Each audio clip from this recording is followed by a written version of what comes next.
Oh, hello again everybody, Pete here.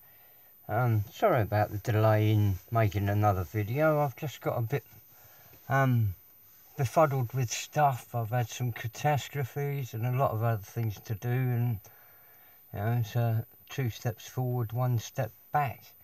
As you can see, there's a load of green squidgy stuff on the roof of the car.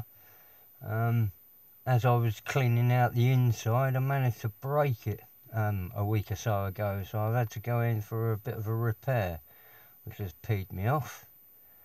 But what can you do? If it was easy, everyone would do it. I've made quite a bit of progress on this. I messed around with the leaf springs till I broke those, so I've had to make some rear leaf springs because they were all bouncing around nicely, and I kept on playing with it. As you can see, there's some dangly bits from the shackles over there.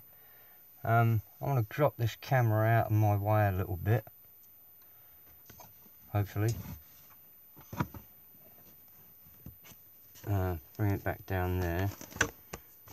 I just can't get in at the moment. I've had a change of mind on the tyres as well. I've got different rear tyres on those centre lines, if you can see those. They're pie crust pad printed ones from a set, but I seem to be having trouble getting my actual centre line to sit down in them, so I'll have to have a look at those. I might be going backwards again to another set of tyres, but they're really nice, aren't they? You know. And I really thought with the period, maybe going to a pie crust would look better.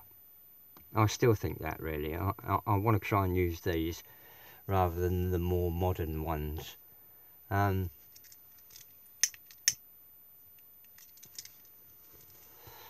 What else was it? Oh yeah, the filler on the roof. I don't know whether you're aware of this product.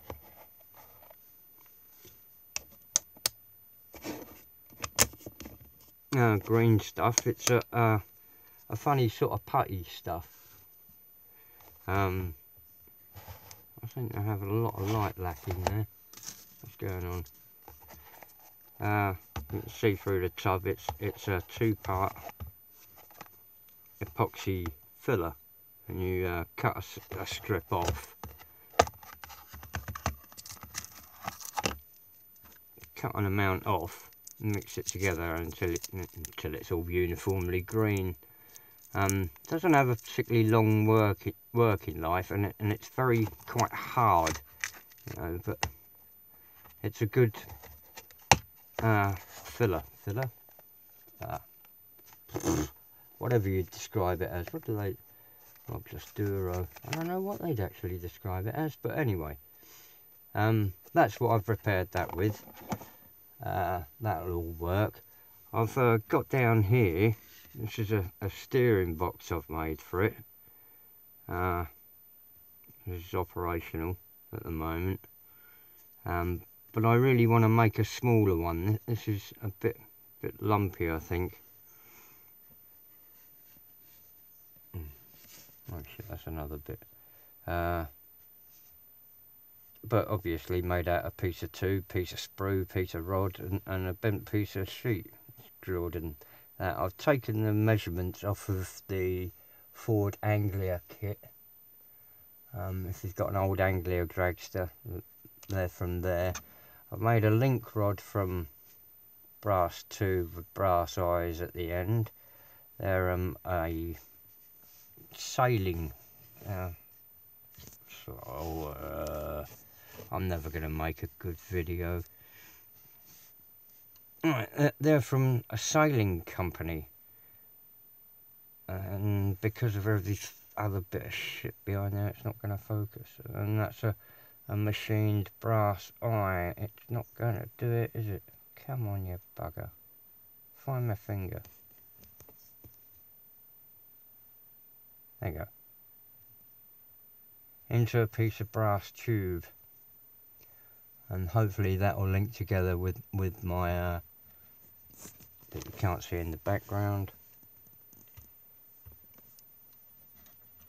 other parts for the hubs and that I've made, hubs and discs and all that lot. and I'll get that plumbed in soon. I was looking at different moon tanks. I had this one put together, but it had really damaged ends. Another second-hand piece, so I cleaned it up as best I could and painted the ends red, and I might gloss them red. I might dechrome it and chrome the lot.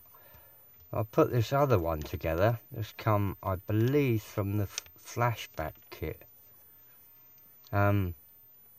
which is really nice moon tank. But unless you're some sort of dummy, how the hell do you get fuel in it? There's no filler cap or any form of outlet, so it's like a cosmetic dummy tank. So there's another thing. I'll probably get dipped and stripped and put in a cap and a tap. That's quite a nice size for in there. But I did think about moving this one about and standing it upright with a filler on the top and putting it totally at the front of the car in an upright position inside.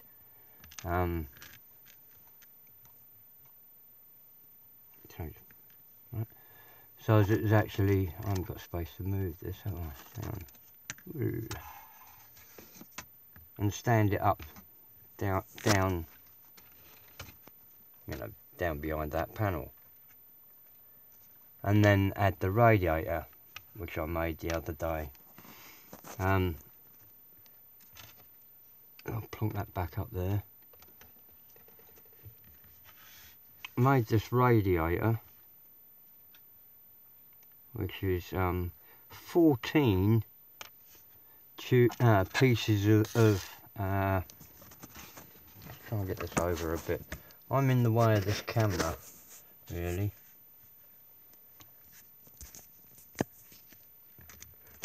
I've got some parts in here because I'm making another one for the Starliner. So this is the mesh I was using. It's a sort of night. Oh, bloody camera's down that end, isn't it? Why do they have? Why ain't it in the centre? This is the mesh I'm using. It's a nylon mesh from a sort of packaging. It's very heavy, sturdy stuff, but it's got a nice radiator look about it. So I've got that, and then a load of the, I'll pick it up with my finger, this size aluminium rod. It was just a aluminium garden wire. It's less than a mil thick. I've got a vernier here, probably about 0.75, something like that. 0.6 really.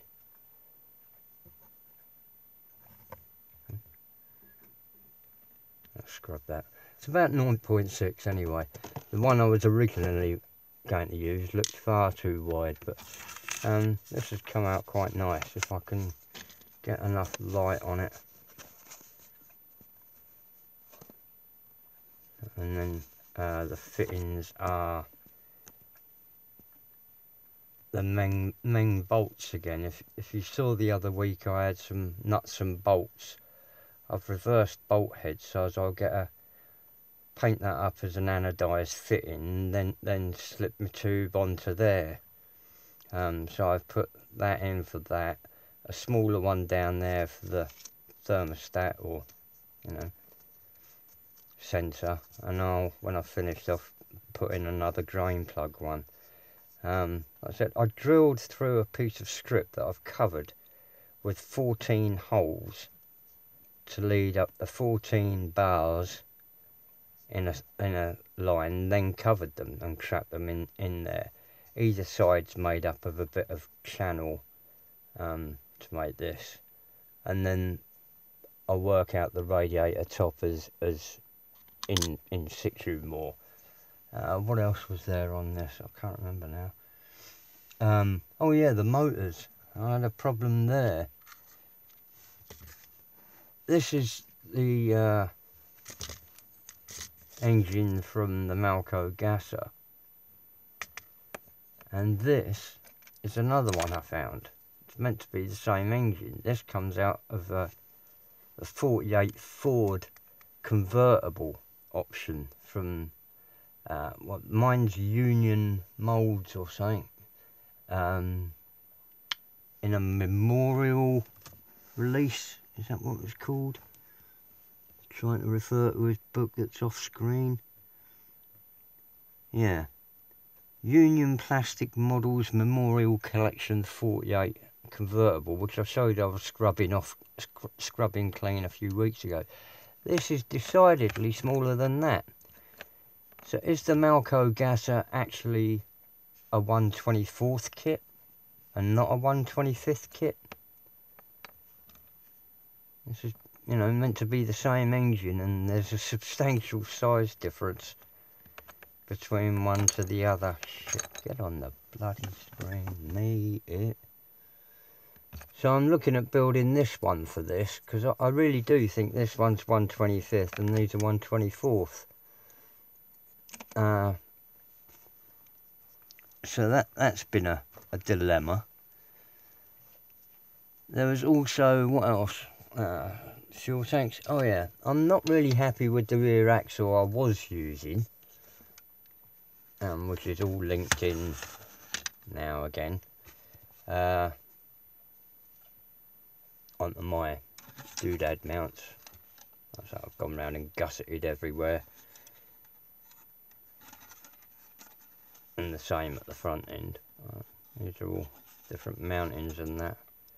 Still working on the springs and front axle, which is murder. Roll cage. That's too short. I used a one in the spares box. I think it's from a Camaro as a donor, then had to widen it, but I'm gonna have to raise the height. I thought with it being a small car, it might fit in there with the roof chop, but there you go. Back along there, where else was it? Yeah, that's my axle. Still buggering about. That's far too forward. My axle and hubs, which I showed the other week. I've still got to put that in together and then properly locate it all, but I wanted to make sure I had clearance with the motors and all that sort of lark underneath. There's still quite a bit of chassis alignment to roll up on that. And like I said, I wasn't too happy with the rear axle, so I'm trying to mould. This is also from the Willys kit. Try and make a silicone mould of the rear axle and then cast that in Araldite 2-part epoxy glue. Hopefully that'll work. I'll wrap this video up now. Thanks for watching. If you've been watching, I've picked up a few new subscribers. Thanks to those. Hope you're watching. And that's that.